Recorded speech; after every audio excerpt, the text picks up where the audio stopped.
শক্তিপুর থানার ওসি তার নির্দেশে এই গত 17 দিনে, আজকে 19 তারিখ, 17 দিনে কামনগর কাজীপাড়া থেকে শুরু করে, বিদুপাড়া থেকে শুরু করে, নারকেলবাড়ি, জলমাটপাড়া, লাহারপাড়া, মিল্কি, গোল্লা, মিয়া, বিভিন্ন জায়গায় কতগুলা মুসলিম বাড়িতে গিয়ে কি ধরনের অসভ্য আচরণ করেছেন আপনাদের কারো কাছে ফুটে যাচ্ছে? কোনোদিন দেখাতে পারবেন আপনারা? আমাকে বলছে আপনার কাছে প্রমাণ আছে।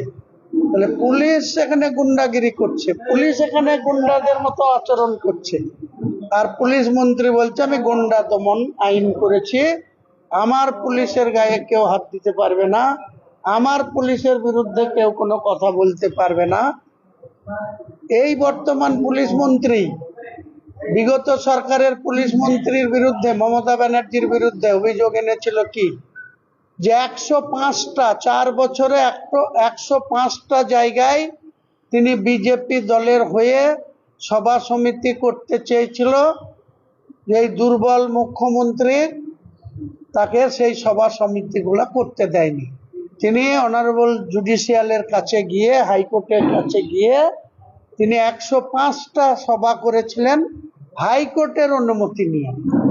তাহলে তিনি সেই মুখ্যমন্ত্রীকে বলছে দুর্বল মুখ্যমন্ত্রী, আর উনি সবল মুখ্যমন্ত্রী।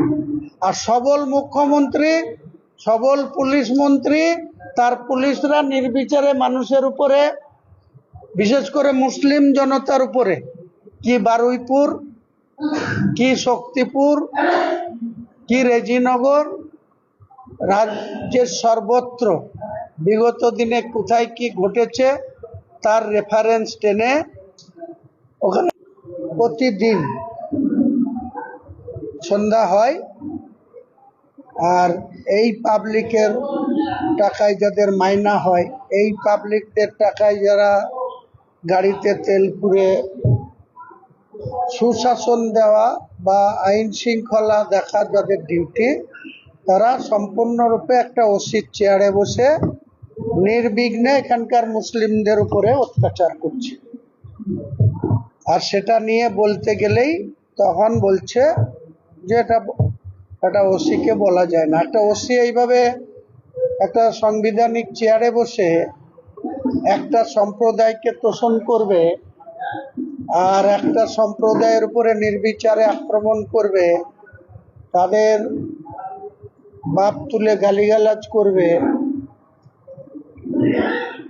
শক্তিপুরের পুলিশ যে সমস্ত বাড়িতে যাচ্ছে, যে দরজায় লাথি মারা থেকে শুরু করে তাদের বাড়িতে কি অবস্থায় মহিলারা রাত্রিতে থাকে, তাদের টর্চ লাইট মারা, মহিলাদের উপরে অকথ্য ভাষায় গালিগালাজ করা, এটা যখন বলছি তখন বলছে আপনি প্রুফ দিতে পারবেন? কন্যা মমতা বন্দ্যোপাধ্যায় তিনি যেমন করে বিগত দিনে অন্যায়ের বিরুদ্ধে প্রতিবাদ করেছে, শহীদদেরকে সম্মান জানিয়েছে, এই মহান আন্দোলনটা করেছে, এই মহান আন্দোলনে থেকে তিনি নেতৃত্ব দিয়েছিলেন এবং সেই সময় 13 জন তরুণ তাজা প্রাণকে হত্যা করেছিল হারমাদরা।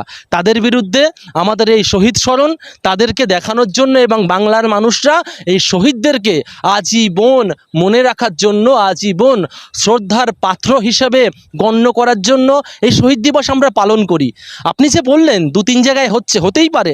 আমি তো খবর পেলাম কোনো এক জায়গায় হচ্ছে, সেখানে নাকি বালিশ চাটার প্রোগ্রাম হবে, সেখানে নাকি একটা করে বালিশ বিতরণ হবে, কে কত ভালো বালিশ চাটতে পারে সেই দেখানো হবে।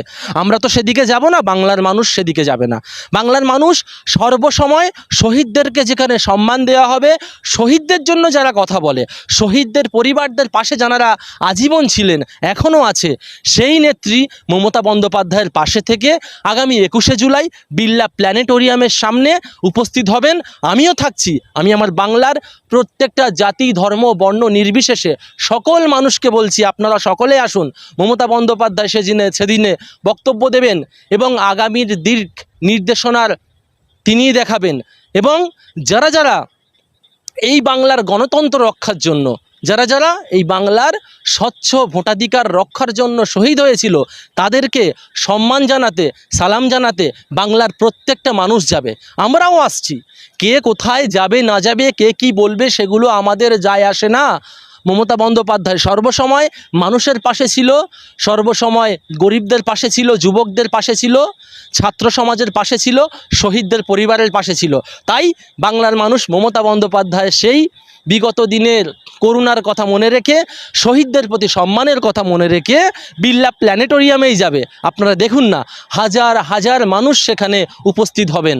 আমি আমার বাংলার প্রত্যেকটা বুদ্ধিজীবী এবং তৃণমূল কংগ্রেসের সর্বস্তরের কর্মীদের এবং ছাত্র যুব সমাজ, কৃষক, খেটে খাওয়া মানুষ, মা বোন এবং এই বাংলার প্রত্যেকটা শিক্ষাজীবী মানুষকে বলতে চাই, আপনারা সকলে আসুন।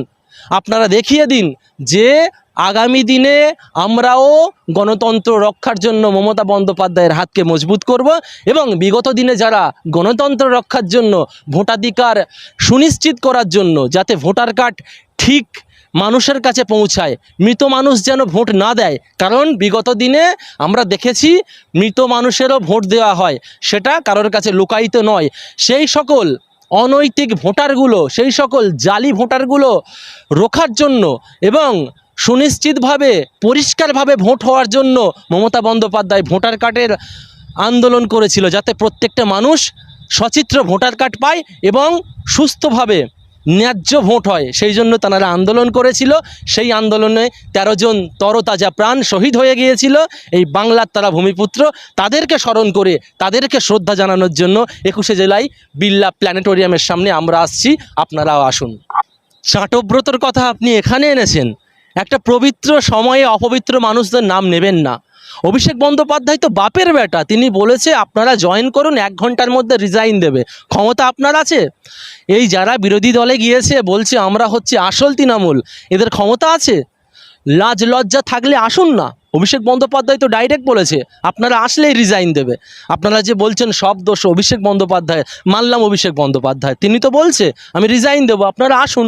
আপনারা আসছেন না, নাটকবাজি করছেন। এই যে মিথ্যাচারিতা বাংলার মানুষের কাছে আর লুকায়িত নেই, বাংলার মানুষ বুঝতে পেরেছে আপনারা কত বড় জালি জিনিস। আপনারা আজকের নিজেদের চুরি চামারি ডাকাতি যে সকল দুর্নীতিগুলো করেছেন সেইগুলো ঢাকার জন্য তৃণমূল ছেড়ে তৃণমূলের নাম করে বিজেপি সাপোর্ট করছেন, সেটা বাংলার মানুষ জেনে গেছে, ভারতবর্ষের মানুষ জেনে গেছে। আজকের বড় বড় ভাষণ তো এরা দেবেই, কারণ বিগত দিনে অভিষেক বন্দ্যোপাধ্যায়ের পা চেটেছিল এই চাটব্রতই। যখন বামেরা একে জুতো মেরে বার করেছিল তখন এই অভিষেক বন্দ্যোপাধ্যায়ের পা চেটে চেটে চেটে চেটে পরিষ্কার করে দিয়েছে এই চাটব্রত। তারপরেই তো তৃণমূলে তিনি দায়িত্ব পেলেন। দায়িত্ব পাওয়ার পরে দেখাচ্ছে যে সে কত বড় নেমো খারাম। সে যেমন করে বামেদের থালা ফুটো করেছিল, ঠিক তদ্রূপ তৃণমূলের থালা ফুটো করার জন্য এখন আসছে। যাদের ব্লাডে গাদ্দারি লেগে থাকে, যাদের মধ্যে নাম শুনলেই একটা চোর গাদ্দার একটা ভাইবস আছে, তাদেরকে নিয়ে কোশ্চেন করবেন না। এদেরকে জবাব বাংলার মানুষ দেবে। আর এরা যেই বিধানসভায় মমতা বন্দ্যোপাধ্যায় জোড়াফুল সিম্বলে জিতে আজকের বড় বড় ভাষণ দিচ্ছে, মমতা বন্দ্যোপাধ্যায়কে বড় বড় কথা বলছে, অভিষেক বন্দ্যোপাধ্যায় দোষগুলো এরা তুলে ধরছে, সেই বিধানসভায় একবার যান, 100টা লোক নিয়ে একটা মিছিল করে দেখান, তবেই তো বলবো বাপের